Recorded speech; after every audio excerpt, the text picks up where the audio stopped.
Chapitre 11, révision spécialité bac ES, partie B de l'exercice spécialité du sujet 2014, Amérique du Nord. Temps estimé 10-15 minutes maximum. Niveau 2, des contraintes d'organisation obligent un homme politique à se rendre de la ville A à la ville F. Les longueurs en kilomètres de chaque tronçon d'autoroute sont données sur le graphe ci-dessous.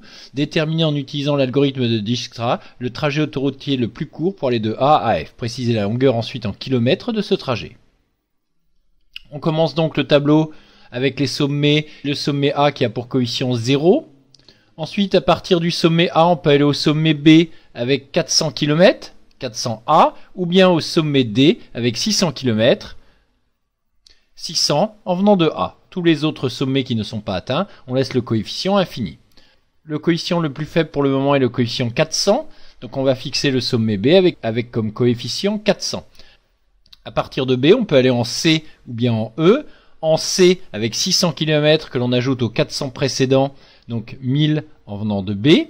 Et puis en E, avec 400 km, auxquels on ajoute les 400 précédents, 800 en venant de B.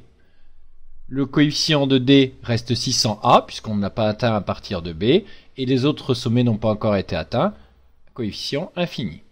Ensuite, le plus faible coefficient est le 600 du sommet D, que l'on va fixer. À partir de D, on peut aller au sommet E ou au sommet H. Au sommet E, avec 300 km que l'on ajoute aux 600 précédents, à savoir 900. 900 qui est plus que 800, donc on va conserver 800B.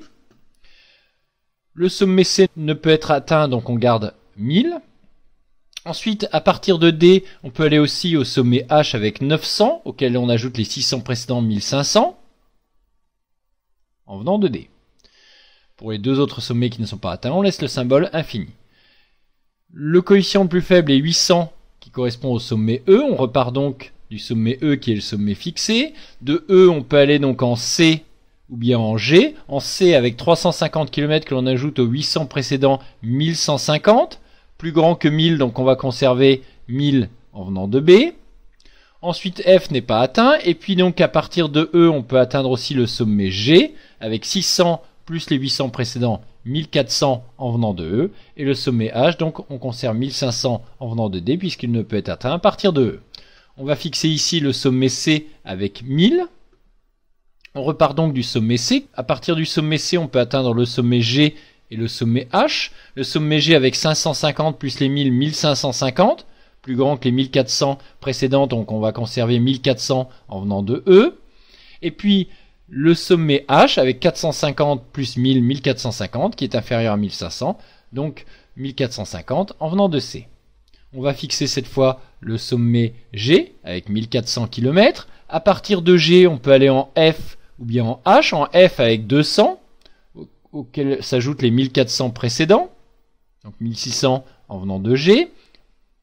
Et puis en H avec 300 plus les 1400 précédents, 1700 qui est plus grand que 1450, donc on va conserver 1450 en venant de C.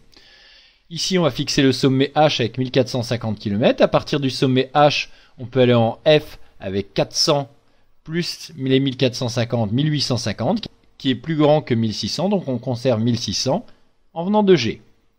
Le trajet le plus court est donc 1600 km. Pour déterminer le parcours correspondant à ce trajet, il suffit de remonter donc l'arbre en partant de la fin.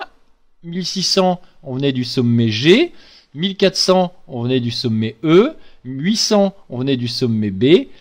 Et 400, en venant du sommet A. Le parcours est donc le suivant.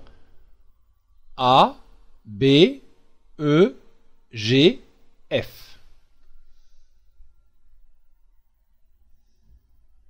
Vous pourrez retrouver d'autres vidéos sur les exercices de bac et les exercices corrigés, fiches méthode sur le site mathlycée.fr, niveau Terminal ES.